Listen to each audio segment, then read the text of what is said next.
இன்றைக்கி நம்ம செய்ய போகிறது பிரெட் ஆலு பால்ஸ். இது ஈவினிங் டிஃபனுக்காக நான் செஞ்சு கொடுக்கலான்னு நினைக்கிறேன். ப்ரெட்டு உருளைக்கிழங்கு இது இருந்தால் போதும், ஒரு சூப்பரான டேஸ்டியான ஒரு ஸ்நாக்ஸ் ரெடி. ஈவினிங் ஸ்கூல் முடித்து பிள்ளைங்க வந்தாலோ இல்லை வீட்டுக்கு ஒரு கெஸ்ட்டு வந்தாலுமோ உடனே செஞ்சு கொடுக்கலாம் இந்த ஸ்நாக்ஸை. அதற்காக தான் இப்போ செஞ்சு காட்டுறேன். சேனலில் சப்ஸ்கிரைப் பண்ணாதவங்க சப்ஸ்கிரைப் பண்ணுங்கள், வீடியோ கீழே தெரியுற பெல் பட்டனை கிளிக் பண்ணுங்கள். இந்த வீடியோவை ஸ்கிப் பண்ணாமல் பாருங்கள். இந்த பிரெட் ஆலு பால்ஸ் செய்யறதுக்கு தேவையான பொருட்கள்: 6 ஸ்லைஸ் பிரெட் எடுத்திருக்கேன், அதன் ஓரங்களை கட் பண்ணி எடுத்து வச்சுருக்கேன். ஒரு உருளைக்கிழங்க வேக வச்சு நல்லா மசிச்சு வச்சுருக்கேன். ஒரு வெங்காயம் பொடிசாக கட் பண்ணியிருக்கேன். கருவேப்பிலை, கொத்தமல்லி, மஞ்சத்தூள், 1/2 டீஸ்பூன் மிளகாத்தூள், 1/4 ஸ்பூன் உப்பு எடுத்திருக்கேன். 2 ஸ்பூன் அரிசி மாவை ஒரு 1/4 டம்ளர் தண்ணி விட்டு ஒரு சிட்டிகை உப்பு போட்டு கரைச்சி வச்சுருக்கேன், திக்கான பேஸ்ட்டு மாதிரி. இங்கே ரஸ்கை பவுட்ரு பண்ணி வச்சுருக்கேன்.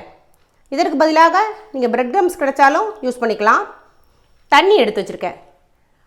வறுக்கிறதுக்கு தேவையான அளவு ஆயில் எடுத்துக்கோங்க. இதுதான் இதற்கு தேவையான பொருட்கள். பேனில் 1 ஸ்பூன் ஆயில் விட்டுருக்கேன், அது சூடாகிடுச்சு. அதில் வெங்காயம் சேர்த்துக்கலாம்.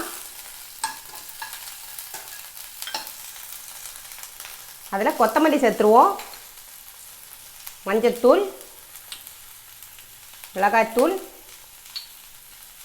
உப்பு, உருளைக்கிழங்கு இதை சேர்த்து நல்லா மிக்ஸ் பண்ணி விட்டுடலாம்.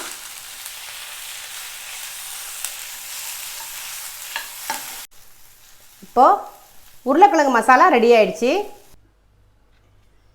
இப்போது பிரெட் பால் எப்படி செய்கிறதுன்னு சொல்லித்தரேன். தண்ணி 1 ஸ்பூனில் எடுத்து அப்படியே லைட்டாக தடவிக்கங்க, போதும். அதில் இந்த உருளைக்கிழங்கு மசாலாவை உள்ளே வச்சுக்கோங்க, ஸ்டஃப் பண்ணிவிடுங்க.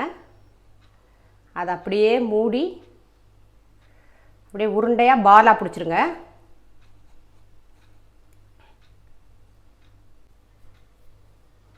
இது போல் உருட்டி எடுத்துக்கோங்க. அதை அரிசி மாவில் 1 செகண்ட் பரட்டுங்க. திருப்பி இந்த பிரெட் க்ரம்ஸில் பரட்டி இப்படி வச்சுருங்க. இதுபோல் எல்லாமே தயார் பண்ணிக்கலாம். நம்ம ஆலு பிரெட் பால்ஸ் உங்களுக்கு பிடிச்சமான ஷேப்பில் தயார் பண்ணி வச்சுக்கோங்க. வச்சுட்டு ஒரு பேனில் ஆயில் விட்டு சூடாக்குங்க. அது நல்லா ஹீட் ஆனோன்னே இந்த பால்ஸை போட்டு பொரிச்சு எடுக்க வேண்டியது தான். ஒன்றா போட்டு வறுத்துடுங்க. அடுப்பை இப்போ சிம்மில் வச்சுக்கோங்க. அப்படியே திருப்பி திருப்பி விடுங்க.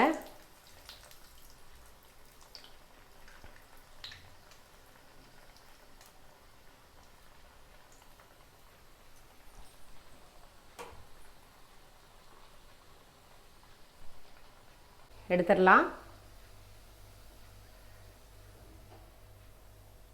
இங்கே பாருங்கள்,